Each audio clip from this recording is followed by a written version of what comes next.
cuál es la fuente de la demanda por reformas políticas en sociedades que durante décadas habían padecido de una estabilidad autoritaria. Esa fuente de demanda deriva de un hecho fundamental.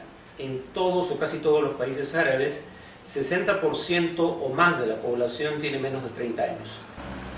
Entonces, muchos jóvenes cada vez más educados, buscando trabajos acorde con ese nivel de calificación y no encuentran esos trabajos. Un desempleo juvenil que rondaba antes de las revueltas en un 25% y que creció por encima de ese nivel después.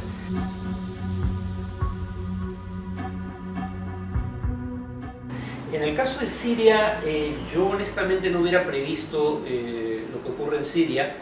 Sin embargo, sí hubiera previsto que de ocurrir manifestaciones, la represión iba a ser brutal, indiscriminada y continua. Es decir, el alto mando no se iba a fragmentar en el proceso de reprimir. El monopolio del armamento pesado, de los blindados y de la aviación sigue en manos del régimen. Y el régimen puede darse el lujo de bombardear desde una cierta distancia las ciudades controladas por los rebeldes o la insurrección, sin tener que enfrentarlos en batallas cuerpo a cuerpo.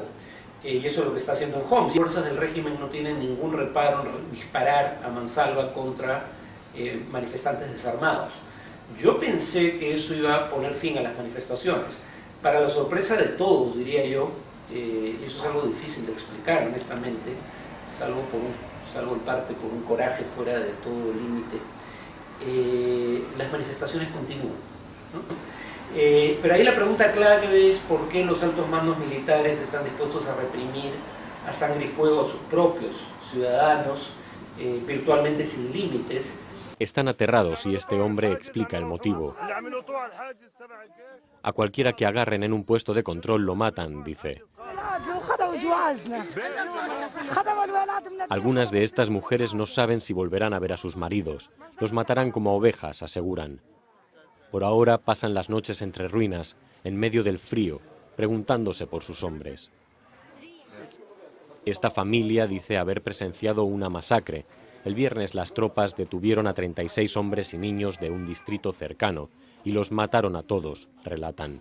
Los altos mandos políticos y militares del país, del Estado sirio, pertenecen a no solo son gente que pertenece al entorno familiar y de parentesco y de paisanaje del presidente, o sea, no solo son allegados personales que deben su puesto a esa relación personal y no al mérito, sino que además pertenecen a una pequeña minoría étnica que no podría tener las prerrogativas que tiene bajo otro tipo de régimen y que podría, como fue el caso de Gaddafi en Libia, ser víctima de represalias en caso de perder el poder, ¿no? Por ridículo que parezca, todo esto empezó cuando un grupo de escolares, prácticamente niños, pinta eslogans contra el régimen que copia de los países del norte de África donde se habían iniciado las revueltas, ¿no? Pidiendo la caída del régimen o la salida del presidente. La palabra árabe más conocida en esta primavera fue irhal, vete, ¿no?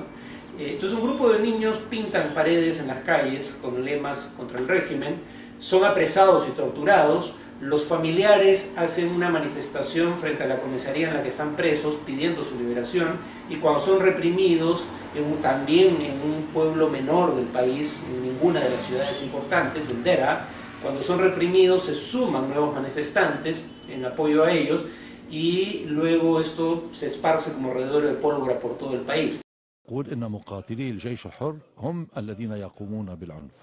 نحن بنشتري اول شيء بوجود الجيش حر في هذه المناطق بناء على طلب المواطنين اللي تعرض هذه المنطقه تحديدا باب عمر ومناطق حمص عامه لهجمات الجيش الاسدي وقصف للمنازل. اصلا ما في داعي يكون في سبب حتى يقصف الجيش الاسدي، القصف دائما ليل نهار بدون اشتباكات. المدنيون يدفعون الثمن. هنا هذه الفتاة نهى المنال يكتبون اسمها على كفنها.